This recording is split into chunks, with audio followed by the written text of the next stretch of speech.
이명박 전 대통령이 다시 수감된 지 이제 딱 만 하루가 지났습니다. 그런데 벌써 국민의힘 등 보수 정치권에서는 사면론이 나오기 시작했는데요.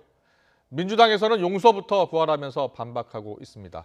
강연 앵커와 함께 최근 이야기 어떻게 돌아가고 있는지 나눠보도록 하겠습니다. 강 앵커, 나와 있습니다. 네, 사면론 짚어보기 전에 이명박 전 대통령의 구치소 첫날은 어땠는지요? 네, 전직 대통령에 대한 예우가 모두 박탈된 이명박 전 대통령, 서울 동부구치소 12층 4평이 채 안 되는 독방에서 첫날 밤을 보냈습니다. 첫 저녁 식사는 두부 버섯국과 오복지 무침 그리고 깍두기였다고 하고요. 식기와 식판까지 본인이 모두 깨끗이 설거지를 해서 반납을 해야 합니다. 그런데 이 전 대통령이 수감된 지 하루 만에 정치권에서 또 사면론이 나왔죠? 네, 국민의힘 하태경 의원이 오늘 라디오 방송에 출연해서 한 말입니다. 박근혜 전 대통령이 재판 끝나면 문재인 대통령이 통 크게 사면했으면 좋겠다 이렇게 밝힌 겁니다. 확정 판결 이후 처음으로 국민의힘에서 사면론이 나온 건데요. 하태경 의원의 말을 직접 들어보겠습니다. 이런 일이 다시 일어나서는 안 되고 또 전직 대통령들은 좀 전체 재판이 다 끝나면 저는 문재인 대통령께서 좀 통 크게 사면하고 하는 이런 것도 좀 고려해 주십사 전 대통령한테 부탁드리고 싶어요. 네, 재수감 하루 만에 사면론을 꺼내기에는 조금 이른 것 같은데요. 이명박, 박근혜 전 대통령이 속했던 국민의힘, 대국민 사과가 먼저다 이런 여론도 지금 많지 않습니까?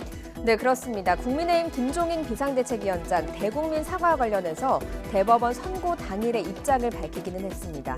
박근혜 전 대통령 재판까지 마무리되면 하겠다 이렇게 밝혔었는데요. 당시 발언도 한번 들어보겠습니다.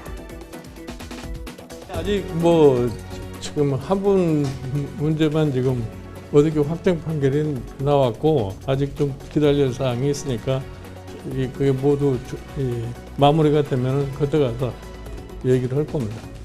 박근혜 전 대통령 관련 판결까지 마무리가 나서 지금 네. 어찌됐든 이제 박근혜 전 대통령 재판까지 끝나면 사면 논의가 다시 불거질 것 같은데요. 자, 그럼 박 전 대통령 재판 일정은 지금 어떻게 되고 있습니까? 네, 박 전 대통령은 지난 7월 파기환송심에서 뇌물 혐의의 징역 15년과 벌금 180억 원, 그리고 나머지 혐의의 징역 5년을 선고받았고요. 지금 대법원에서 제3고심이 진행 중인데 올해 안에 확정 판결이 나기는 힘들 거란 관측이 많습니다. 늦어도 내년 초에는 확정 판결이 나올 걸로 보이는데요. 이렇게 되면 다시 이명박, 박근혜 전 대통령에 대한 사면론이 보수 정치권을 중심으로 제기될 가능성이 높습니다. 하지만 여당인 더불어민주당 의원들의 생각은 다르겠죠? 네, 그렇습니다. 민주당 정청래 의원이 오늘 하태경 의원과 함께 출연해서 이야기를 했는데요. 정 의원은 용서부터 구하라고 반박했습니다. 본인이 죄를 인정하고 용서를 해야 사면이 가능하지 않겠냐는 건데 직접 들어보시죠. 하태경 의원님께서 말씀하신 사면 얘기는요.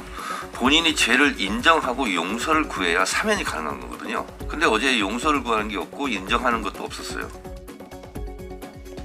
네, 이명박 전 대통령 1심과 2심을 거쳐서 대법원에서 형이 최종 확정됐습니다. 당연한 죗값을 치르고 있는 거고요.